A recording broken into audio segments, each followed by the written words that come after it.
Fala galera, tudo bem com vocês? Alex Chagas aqui na área, saudações tricolores. Nesse vídeo de hoje vamos falar sobre o clássico de amanhã, Fluminense e Botafogo no Maracanã. Vamos falar também do empate feinho contra o Boa Vista, mas vamos colocar as coisas nos seus devidos lugares, os pingos nos is.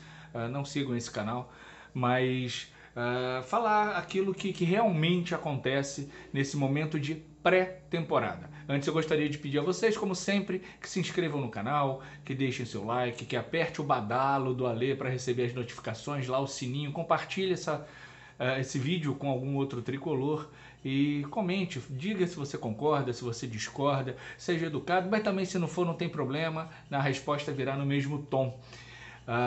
O Fluminense joga amanhã contra o Botafogo, o primeiro clássico do ano, pela quinta rodada do Campeonato Carioca, o Nefastão 2023. Fernando Diniz deve escalar o time principal, o time titular nesse jogo, uma vez que ele vem fazendo um revezamento entre o time titular e o time reserva, Cada time joga um jogo para que todo mundo tenha ritmo de jogo, para que todo mundo se prepare melhor fisicamente para quando a temporada de fato começar, com Libertadores, Brasileiro, e Copa do Brasil, que é isso que importa na temporada.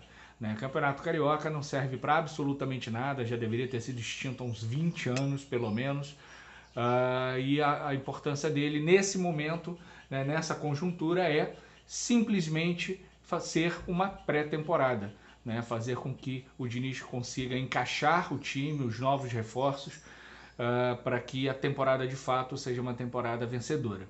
Beleza? Então o Fluminense enfrenta o Botafogo, provavelmente com o time titular.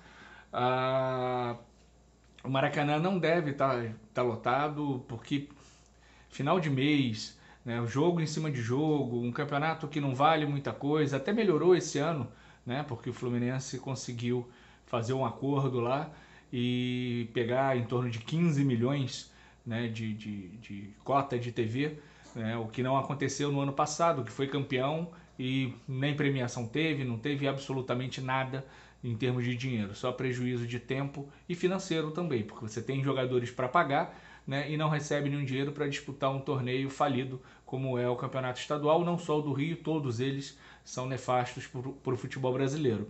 Então o Fluminense provavelmente com um time titular, um time completão, espero que ninguém desfalque, ninguém se machuque, ninguém se lesione, para que a gente possa enfrentar um adversário que, se você olhar no papel, jogador por jogador, você vai dizer, o Fluminense é franco favorito, o Fluminense é amplamente o favorito. Mas o Botafogo tem um modelo de jogo muito intenso, na mão lá do Castro, do Luiz Castro, e vai colocar dificuldade para o Fluminense, como colocou no ano passado todo. No Carioca nós vencemos por 1-0, depois perdemos por 2-1, aí no Brasileiro ganhamos por 1-0 e depois empatamos em 2-2, depois de estar perdendo por 2-0. Então sempre foram jogos difíceis no ano passado e não vai ser diferente amanhã. O Fluminense vai ter que jogar com muita intensidade, mantendo o seu padrão de jogo. Sim, é assim que o Fluminense joga, é assim que o Fluminense treina, é assim que o Fluminense sabe jogar. Mas, sobretudo, sendo intenso, igualando o Botafogo em intensidade, aí o nosso talento, que é superior, vai prevalecer. Eu acho que vai ser um jogo bem interessante de se ver. Não vai ser, digamos, sofrido, porque o Carioca não vale nada, mas é um clássico, e aí a gente quer sempre vencer os nossos principais rivais. Na quinta-feira, o Fluminense empatou com o Boa Vista em 1-1 no Maracanã diante de 14 mil pessoas. E antes que digam, ou que eu diga, que isso eu sempre falava da torcida do Fluminense, os 15 mil de sempre estiveram lá. Mas dessa vez é para passar pano mesmo, porque, volto a dizer, um campeonato falido, quinta-feira, 9h10 da noite no final do mês, e ainda pode dizer, o time reserva. Isso para mim não é motivo. É o Fluminense em campo, não importa qual jogador está em campo. É o Fluminense, mas com todas as outras questões, eu acho que 14 mil foi um público bem decente para aquele jogo. E o Fluminense fez um primeiro tempo bem ruim, conseguiu um gol, o gol cagado que sempre a gente falava com o Abel Braga, ele apareceu, um gol contra do zagueiro do Boa Vista. Aí no segundo tempo jogou melhor, teve várias chances, teve chance com o Michel Araújo, com o Giovani, com o Alan, com o Felipe Melo, com o André. Só aí eu citei 5 chances claras de gol. Nenhum foi gol perdido, absurdamente perdido, mas 5 chances claras de gol que o Fluminense não converteu. E aí no final, num contra-ataque, aí quando você está ganhando, toma um contra-ataque, né, com o meio-campo fragilizado na marcação, porque um ex-jogador em atividade na volância e o volante, né, na zaga. O rapaz lá do Boa Vista entrou em velocidade, o André não conseguiu acompanhar e ele acabou empatando o jogo e foram 2 pontos perdidos, que não afetam em nada o moral do Fluminense, né? O Fluminense ganhando amanhã assume a liderança da Taça Guanabara, mas que uma vitória na quinta-feira e uma vitória amanhã colocaria o Fluminense 4 pontos na frente do Flamengo, né, que é o nosso último adversário na Taça Guanabara, e o caminho ficaria bem mais tranquilo para a conquista do bicampeonato da Taça Guanabara. Mas o fato é que, depois desse empate, né, a parte chiliquenta da torcida começou a ofender o Fernando Diniz. Ele é burro, ele é péssimo, ele é isso, ele é aquilo outro. Gente, menos. Né? Menos. A gente precisa cobrar assim, sempre. Não é agora, né, que a gente tem que cobrar. A gente tem que cobrar sempre. Enquanto torcedores, nós temos que cobrar do Diniz, dos jogadores, da diretoria, que muita gente passa pano. Né? A gente precisa cobrar. Mas esse momento é um momento de pré-temporada. Né? O Diniz está dando ritmo de jogo para todos os jogadores. Né? E o Fluminense jogou relativamente bem no segundo tempo. Né? Relativamente bem. As mudanças que foram feitas no time não afetaram, né, o time dentro de campo enquanto desempenho. Né? E a gente tomou um gol numa falha que ocorre, né, e que lamentavelmente foi o gol de empate do Boa Vista. Tivéssemos marcado o segundo gol, estava todo mundo tranquilo, não tinha esse festival de ofensa. Mas, como a torcida brasileira de maneira geral e a tricolor em especial não ama o clube, né, que diz que é de coração, só ama vencer, né, é sempre a mesma coisa. Empatou ou perdeu, né, essa ladainha chata, insuportável e leviana, né, que a gente vê nas redes sociais.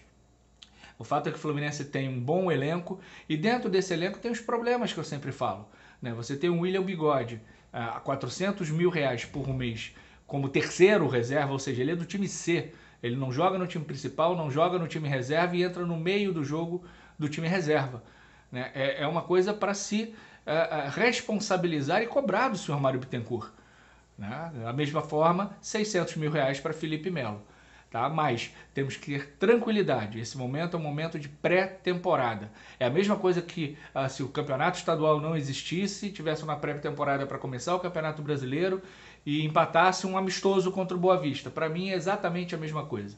Né? É um jogo de testes, de treino, de qualificar o grupo, de entrosar o grupo, de colocar os novos contratados para jogar.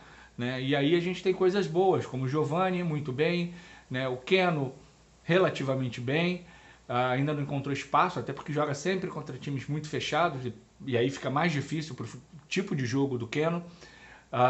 O Guga fez um bom primeiro tempo, um segundo tempo razoável, não tem decepcionado o Guga. Né? Vai ser uma boa briga ali na lateral direita com o Samuel Xavier.